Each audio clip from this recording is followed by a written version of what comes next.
কোরবানির ঈদকে সামনে রেখে ব্যস্ত সময় পার করছেন নীলফামারীর কিশোরগঞ্জের কামারপাড়ার কারিগররা। সকাল থেকে গভীর রাত পর্যন্ত হাতুড়ির টুংটাং শব্দ, শানের ঝনঝন আর ভাটির আগুনে মুখর হয়ে উঠেছে পুরো এলাকা। আগুনের স্ফুলিঙ্গ ছড়িয়ে যেন উৎসবের আগাম বার্তা দিচ্ছে প্রতিটি কামারশালা।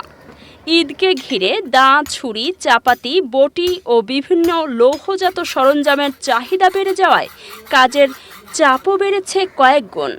পুরনো সরঞ্জাম শান দিতে যেমন ভিড় করছেন ক্রেতারা, তেমনি নতুন সরঞ্জাম কিনতেও আসছেন অনেকে।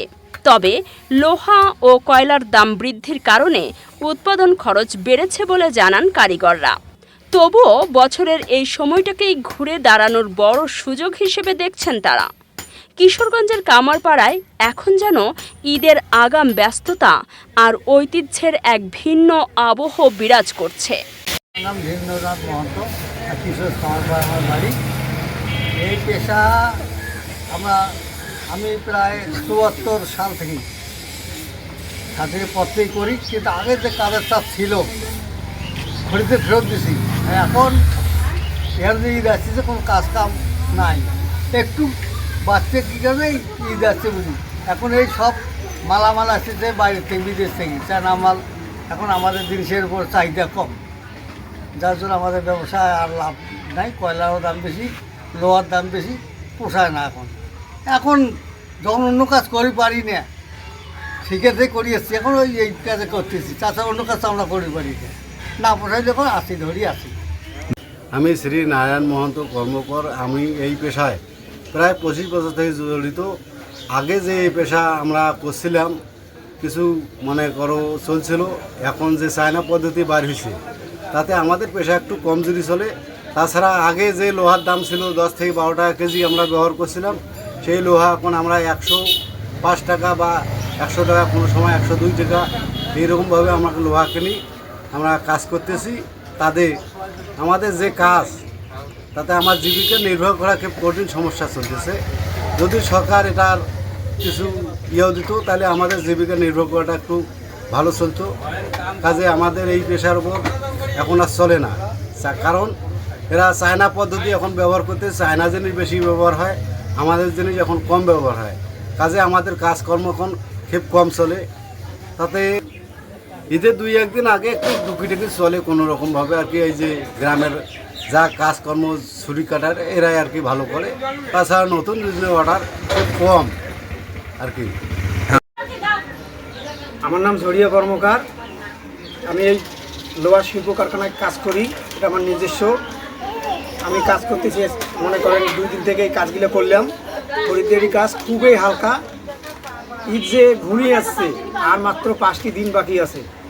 এই মনে করেন 100-150 টাকার কাজ হচ্ছে। আর চায়নার জিনিসপাতি বেড়ে আমাদের এই কারখানার বর্তমান অবস্থা ভালো না।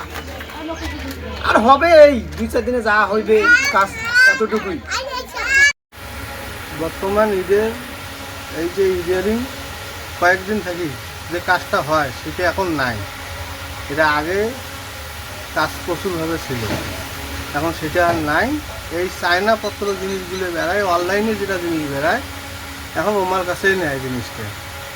আমাদের একটু খুব কামের সংখ্যা কম।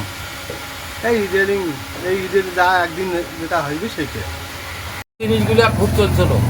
হ্যাঁ, এখন চায়না জিনিস বেড়ে আমাদের জিনিসপত্র চলে না।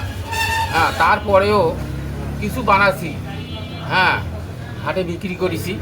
হ্যাঁ, ঈদের আগে বিক্রি হবে, কিছু বিক্রি হবে। আমার নাম মোহাম্মদ আলহাজ আশরাফুল ইসলাম, বাড়ি কামারপাড়া, কিশোরগঞ্জ কামারপাড়া। বর্তমানে আমি এই ব্যবসা মেলা দিন থেকে করি। আগে খুব ভালো চলছিল, এখন ঘটনা হলো চায়না মালগুলো বেড়ে এখন এই ব্যবসাটা কমে যাচ্ছে দিন দিন।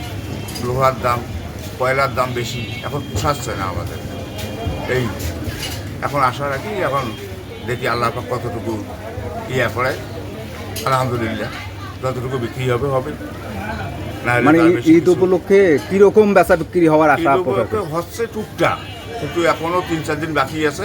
আশা রাখি ইনশাল্লাহ ভালো হবে আর কি। মানে এবার যে পরিস্থিতি যেটা মালে আমরা বানাচ্ছি, মালের যেটা ঘাটতি সেটা এখনো নাই।